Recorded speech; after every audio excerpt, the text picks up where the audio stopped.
Hello students, welcome back to my poetry class.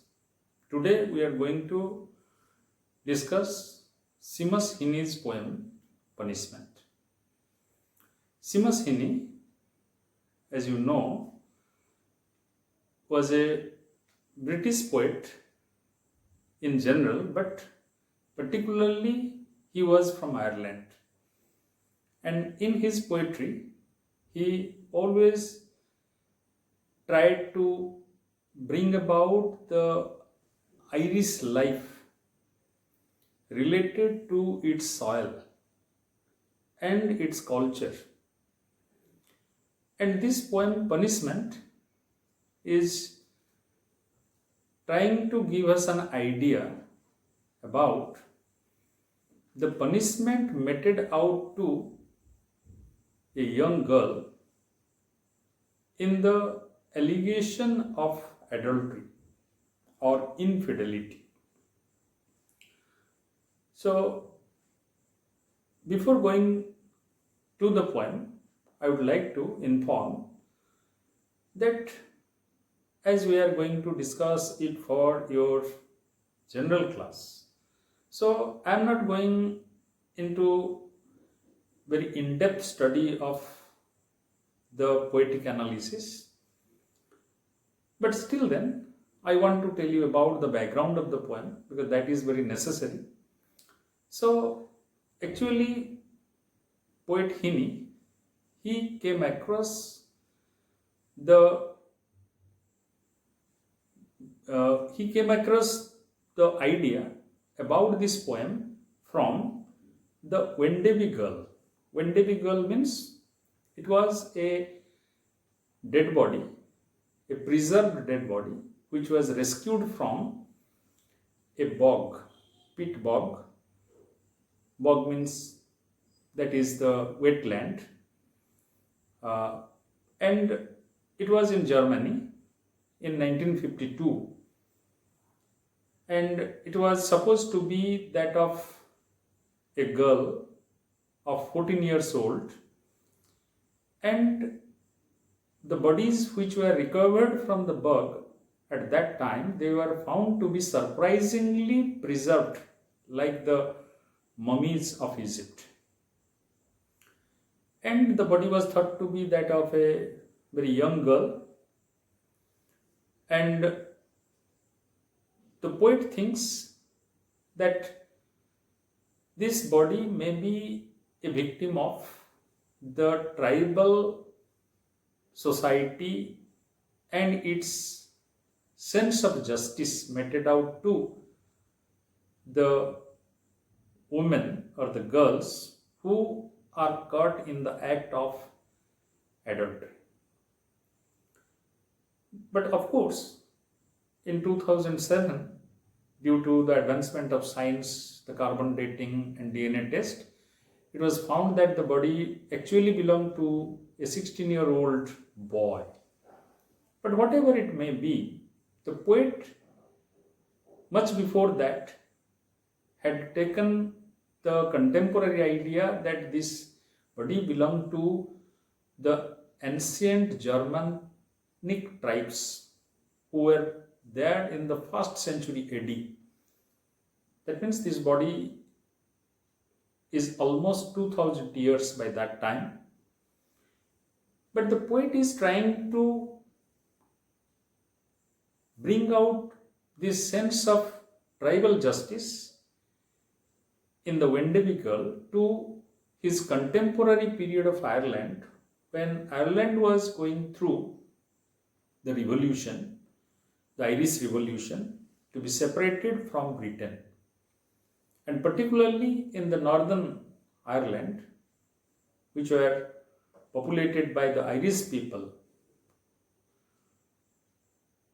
they also took the similar attitude towards their own girls who fell in love with the British soldiers who came to Ireland to quell the uprising. And the society of Ireland in 20th century, that means after 2000 years, also meted out the same type of justice or punishment to their girls. So this poem is mostly about the social justice which is based on the patriarchal ideas, where the woman is found to be the guilty one, but her male partner is always absolved. This poem, from that point of view, is a feminist poem, but at the same time it is also a poem about the unchanging social behavior on the part of humanity. Though during the 2000 years we have claimed to be civilized, but actually our behaviors towards this social justice has never changed. The poem is also having layers of suggestiveness. The poem is divided into three parts. The first part is narrating the poet's imagination about the girl's fate, and when the body is recovered from the bug, how he visualizes it. And the second part is about the poet's imagination about the pre-punishment stage of that girl, how the girl looked when she had not been punished before that. And the final part is consisting of the poet's sense of duality. The poet is suffering from both the sense of guilt, not being able to do anything in this regard because he is also a part of the humanity, and at the same time he is also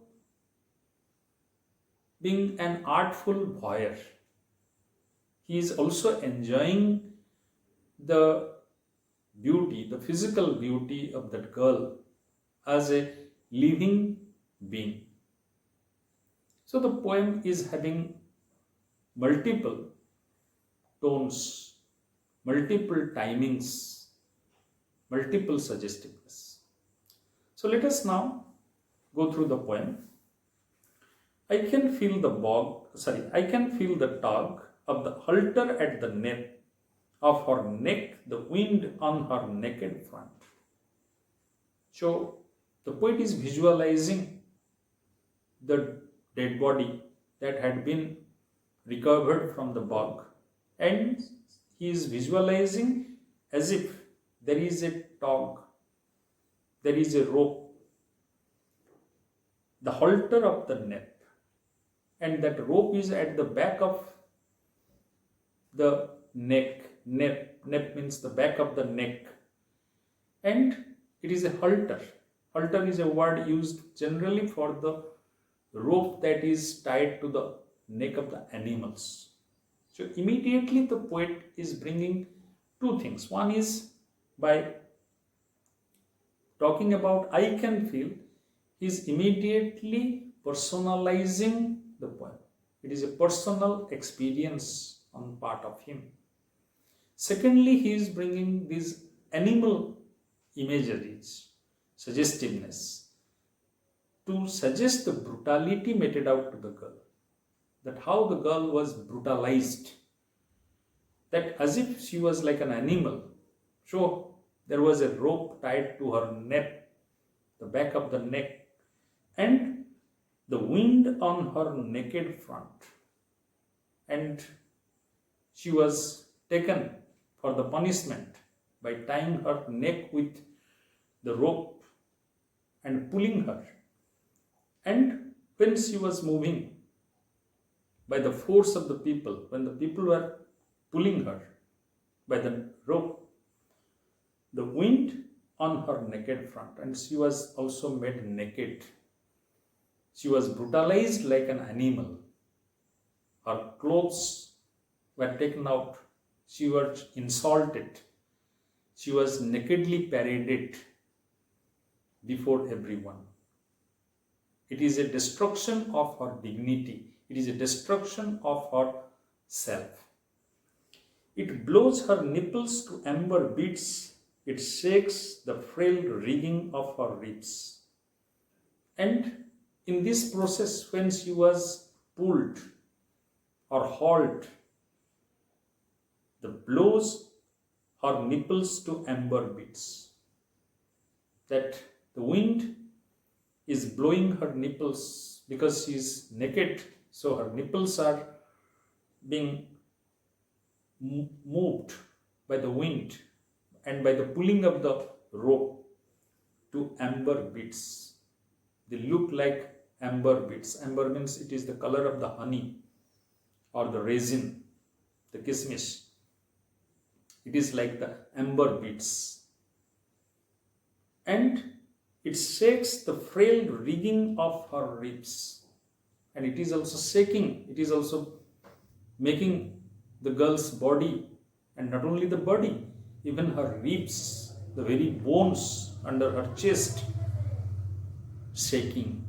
That means the girl has been severely brutalized. She has been dragged by putting a noose around her neck, paraded naked before the people, because she had committed something very horrible for the society.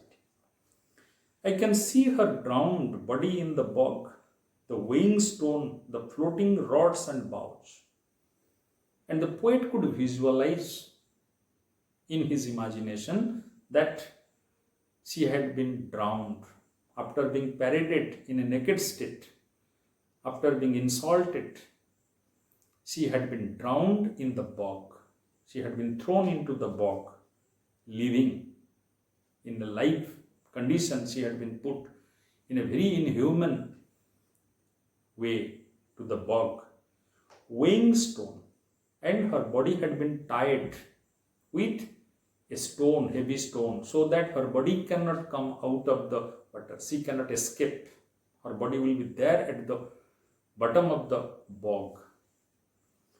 The floating rods and boughs. And on her body there was not only the stone but also the rods by which she was beaten, she was threatened, and some boughs. The branches of the trees were also put on her body while she was living. That means she was given the grave. She was given the grave in a living condition. So that is very horrible. That is extreme cruelty that the poet is imagining, that how this girl was tortured, how this girl was paraded naked, and how she was put into the death, the watery grave in the bog in a living condition. So how horrible it must be, and how the girl would have suffered. The poet is trying to visualize, the poet is trying to feel. It is an empathetic feeling of the poet. The poet is feeling with the girl, under which at first she was a barked sapling that is dug of oak bone, brain, firkin. And now that her dead body had been recovered, her body had been recovered from the bog after many years, how she looked, under which at first she was a barked sapling. She looked like a sapling, a young tree, but without barks, as if the barks were removed by force. She had been killed, tortured, and she had been skinned, as if she was like a young tree, and the barks which were there to protect her, as if the barks were removed. So what is the bark? The bark is her own social, individual rights. So she had no social right. Nobody from the society saved her. Nobody from her community came to save her. No relationship would save her. So these were the barks. So she was like a barked sapling that is dug of oak bone.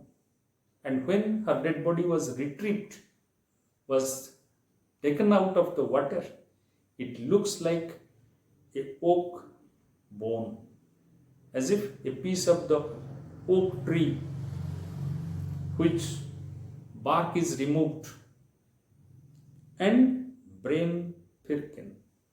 She looks like an old drum or the wooden drum where the wine is kept. It is a barrel. It is a wine barrel. She looks like a wine barrel. And how the wine barrel looks? The wine barrel looks flattened in the middle. That means her body had been deshaped. And as if her body had been deshaped, but it has been preserved by the bog. Her shaved head like a stubble of black corn. And how her head is being viewed by the poet? It is viewed like stubble of black corn. Why? Because her head is shaved.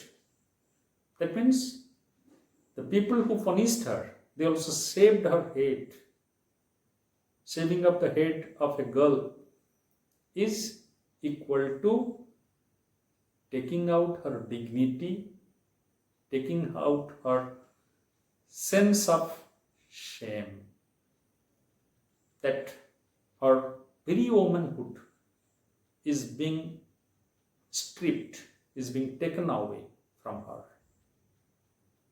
Because the hair on the head is the real part of our existence, and particularly that of a woman or a girl. But when that head is shaved in the public, that means it is a death. So her head was shaved and it looked like the black stubborn field, as if the field is removed of the plants, removed of the corns, as if it has been reaped and it is full of the black stubborn. Her blindfold a soiled bandage, and she had also been blindfolded. Not only she had been saved, not only she had been tied in the neck by a rope, not only she had been made naked, but she had also been blindfolded. Her eyes were covered, that she can't look at anybody. She can't ask for any mercy from her near and dear ones. And that blindfold is like a soiled bandage. After so many years, it looked like a soiled bandage, as if the bandage is given to an wound. But actually, she had been blindfolded not to ask for any sympathy from anyone. Her nose a ring, and her nose that around her neck, it looks like a ring. She is a girl, and for the girl the ring is an ornament, but she is having only one ornament, and that is the nose, that is the rope around her neck. So in this way the poet is expressing his great sorrow and solidarity with the suffering of the girl, to store the memories of love. And the poet is telling that in the memories of love, all these things are stored. So whose memories of love? It is the memories of the love of the girl as well as the poet. That means the poet has fallen in love with this state of the girl. He has all the empathy. He has all the feelings. His love for the girl is like that of an artist for a living creature. And little adulteress, but the poet is telling that you have been called by the society as the little adulteress. You are an adulteress who had broken the social norm, who had gone beyond the social norm of love. So you are little adulteress. Before they punished you, and before they punished you, how you looked? You were flaxen haired. So before they punished you, because this is the horrible picture of the girl, both living and dead in her punishment. But now the poet is going to imagine how that girl was looking before people caught him, before her community caught him in the act of adultery. You were flaxen haired.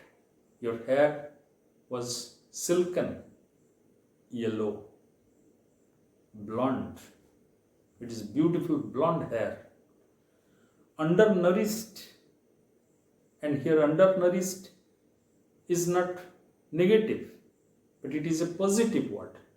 That means your figure was slender, your figure was slim. You were a slim, slender girl because you were so young. Your hair was blonde colored. Tar black face was beautiful.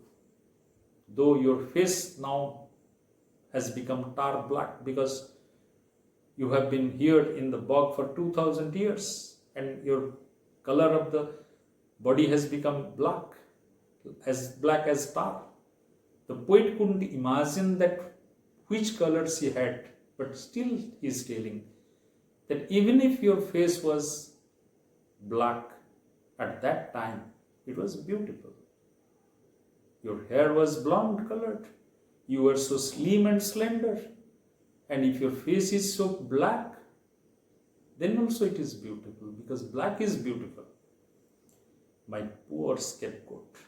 The poet is expressing his utmost feeling. My poor scapegoat. But here there is also the regret. There is also the allegation of the poet against the community, against the human society. That you are the scapegoat. You have been made the scapegoat. Why? Because you are a woman. And if it is adultery, if it is love outside the permitted bandage, then there must be another partner. There must be a male. But what about the male? Because it is a society of patriarchy, it is a society of the male, so the male is never guilty. The guilt is always with the woman. So, poor scapegoat. I almost love you, but would have cast, I know, the stones of silence. The poet is telling, as I am visualizing, as I am imagining your look when you fell in love with someone outside your marital bond or your social bond, I would have fallen in love with you. I almost love you. You are really beautiful. You are really attractive to make me fall in love with you even. But would have cast, I know, the stones of silence. But the poet is telling that I also feel like your lover, the illicit lover, who was tempted by your beauty, as I am tempted by your beauty. So anybody can fall in love with you. But nobody is going to take the responsibility of that love. Like your lover who escaped, who didn't come forward to confess his guilt. So I would also have been standing in stone of silence. The stone of silence is a biblical reference. It is coming from the Bible.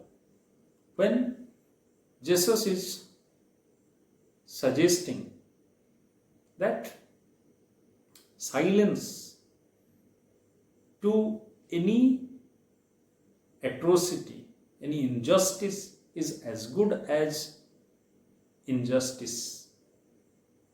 So, stones of silence, as the lover of that unfortunate girl remained silent. He didn't come forward to confess his guilt, or he didn't come forward to rescue the girl. So the poet is telling, I would also have done the same thing. I am the artful voyage. I am the artful, means very clever. I am very artistic voyage. Voyage means observer, who observes the beauty of others from secret, who observes the woman from secret, who observes someone falling in love or in act of love from secret. So the poet is telling, I would also have been appreciating your beauty, your physical beauty from secret, but I would never have come forward to confess that I was in love with you or I am a lover of you. So I am also same. I am not different from this humanity. Of your brains exposed and darkened comes your muscles waving and all your numbered bones. And I would have been silent. I would have been an artful voyeur. I would have been like an artist who would have been appreciating your physical beauty, falling in love with it, but not coming to rescue you, not coming to save you from the brutality of humanity. So your brain is exposed and darkened comes. Your brain is like it has been exposed, like a darkened camp, as if it is a mysterious, darkened means here mysterious camp, where something is moving, something is going on, like the calm is moving in the air. So in your brain, something was going on when all these things were being done to you. When you were taken in a parade, naked parade, when you were inflicted all the foul languages, allegations, and ultimately you have been thrown into the bog, your brain must have gone through so many things. You must be thinking so many things about your lover, about your society, about your family, friends. But we can't know what was going through in your brain at that time. Your muscles waving and all your numbered bones. And at that time, all your muscles must be waving. They must be behaving in a terrified manner. They must be shrinking. And all your numbered bones and all your bones must have been trembling in fear, must have been trembling in anticipation, in anxiety that what will happen to me, what these people will do to me, because they are all my own people, they belong to my own community. So how could they inflict such inhuman, cruel behavior to me for my mistake or for my action which they think as a violation of the social norm? I who have stood dumb when your betraying sisters called in tar, wept by the railings. So the poet is confessing, I who have stood dumb, even if I would have been your lover, even I would have been your admirer, I would have stood dumb. I could not have done anything. I couldn't do anything to save you. I couldn't do anything to protect you. When your betraying sisters, called in tar, wept by the railings. When your betraying sisters means your fellow women who know that what is the mind of a woman, that what is the emotion, what is the feeling, what is the passion. But they are betraying sister. Here betraying word is used in two motives. One is they are betraying you, being your sisters, being a fellow woman. They are unable to justify your act, unable to save you. And another word betraying here can suggest also that they are also having their secret loves, their secret relationships, but they are not caught red-handed. So they have been spared. So they are on the part of the society and called in tar, wept by railings.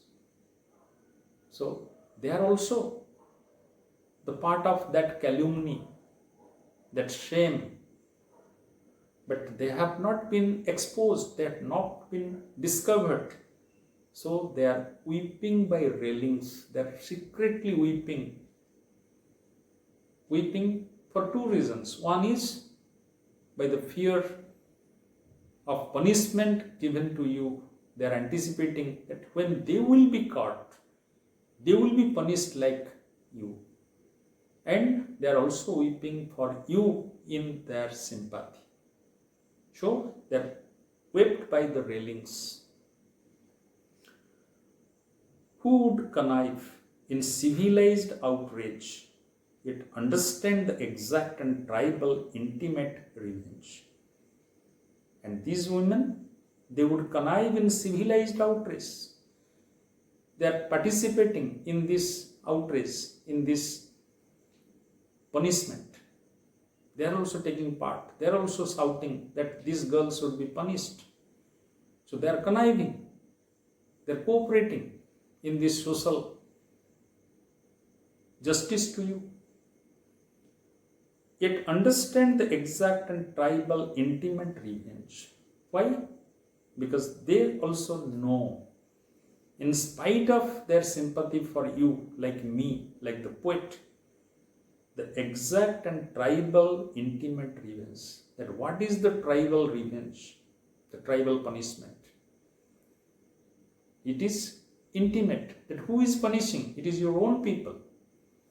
It may be your own husband who has been given power to punish you. It is your own relatives. It is your own community people. Therefore, it is intimate. The word intimate is associated with the community, the relationship. You are not punished by the enemies. You are punished by your own people. It is the tribal people. It is the exact and tribal.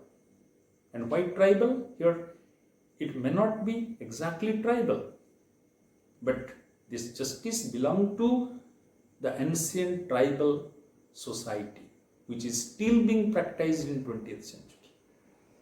So the poet is in particular referring to the Irish women of 20th century who were punished by Irish Revolutionary Army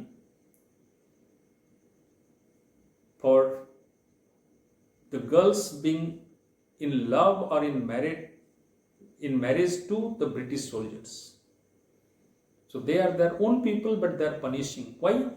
Because they are punishing in that same tribal justice. So the poet is regretting that human society has not changed far. The human society in the name of civilization has not gone far.